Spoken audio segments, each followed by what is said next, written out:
Welcome to Sonia Podcast. The next great woman on my list is Sonia Sotomayor. Justice Sotomayor was appointed to the United States Supreme Court in 2009 by her President Barack Obama, making her the first ever Hispanic woman to serve on the highest court in land. So here's a little information about Miss Sonia. Sonia Maria Sotomayor was born in New York City in the borough of the Bronx. When she spent her formative years, her parents, Juan and Selena, were both born in Puerto Rico.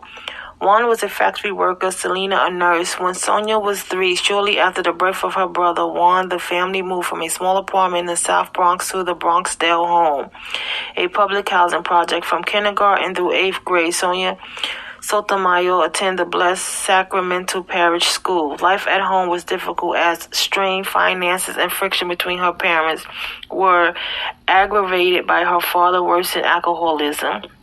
Little Sonia found refuge in books and in the home of a loving grandmother who lived nearby. At age 7, Sonia was diagnosed with diabetes. Living with these diseases taught her self-reliance. She soon learned to sterilize her own needles and inject herself with insulin. Conditions in the housing project deteriorated in the 1960s. Crime and gang activity increases in the neighborhood, and drug users discarded their paraphernalia in the hallways and stairways. When Sonia was 9, her father died of a heart attack, and in hastened by his excessive drinking. The benefits from her father's life insurance policy enabled Sonia, her mother, and her brother Juan to move from the projects to Co-op City, a massive corporate apartment complex in the northeast Bronx. After her father's death, Sonia threw herself into her studies, began to excel economically. Childhood reading of the Nancy Drew mysteries piqued her interest in crime and detection, but the Perry Mason television show with its dramatic courtroom scenes inspired her to become an attorney. By the age 10, she said her heart was set on going to college and becoming an attorney. Sonia was valedictorian of her class at Blessed Sacrament in the Cardinal Spellman High School, where she was an enthusiastic member of the debate team. When a debate team friend who was a year older won a scholarship to Princeton University, he suggested that Sonia apply. As well, as her surprise, she was accepted and awarded a full scholarship. In Ivy Lee University, in an Alec small town setting, was an abrupt change for a girl from the Bronx. The university had only recently begun to admit female students, and as a Latino, she was doubly exceptional in the student body. The curricula was challenging, and Sonia Sotomayor soon learned that she would need to improve her writing skills to succeed. She bound up in grammar, read widely over her vacation, and worked closely with her thesis advisor. The extra work paid off. She graduated summa cum laude and won the University Moses Tyler Prize.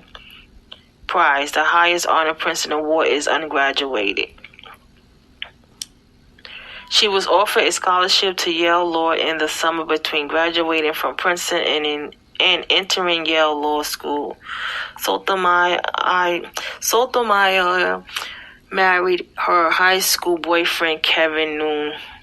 At Yale, Sotomayor was an editor of the Yale Law Journal and the managing editor of the Law School Journal of International Law at both Princeton and Yale Law School. She spoke out for the rights of Latino students and urged the university to hire more Latino faculty members.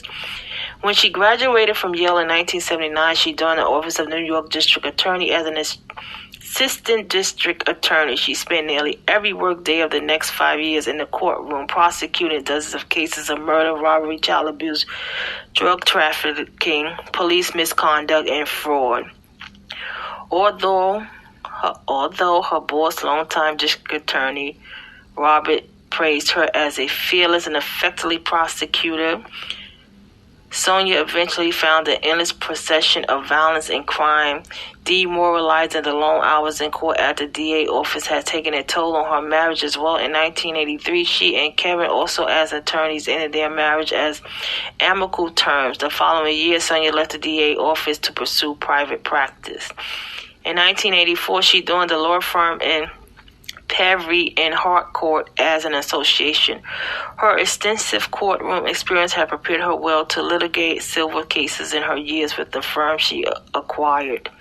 Special expertise in trademarks and international trade cases. Many of her clients were foreign companies seeks to protect their trademark from domestic counterfeiters.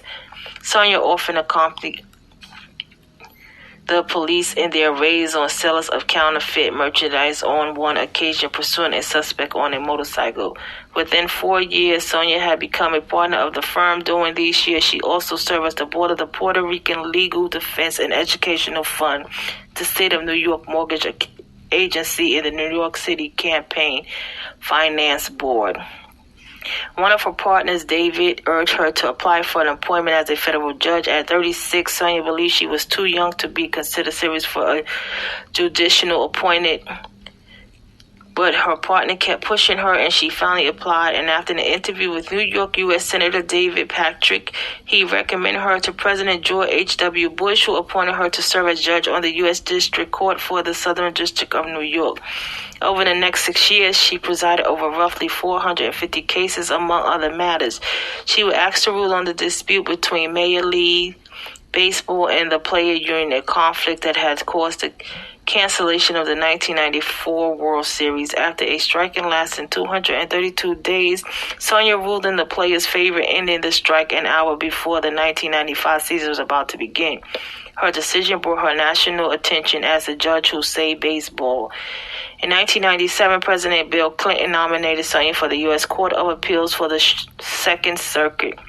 Her nomination was shortly debated in the United States Senate, but in 1998, a bipartisan majority confirmed her appointment in her 11 years as an appeal court judge. Sonia heard more than 3,000 cases and wrote nearly 400 opinions. While serving as a federal judge, she lectured in the law at Columbia Law School and was the adjunct professor at New York State Law University. Shortly after his inauguration, President Barack Obama nominated her to the Supreme Court of the United States to fill the vacancy left by the retirement of Justice David.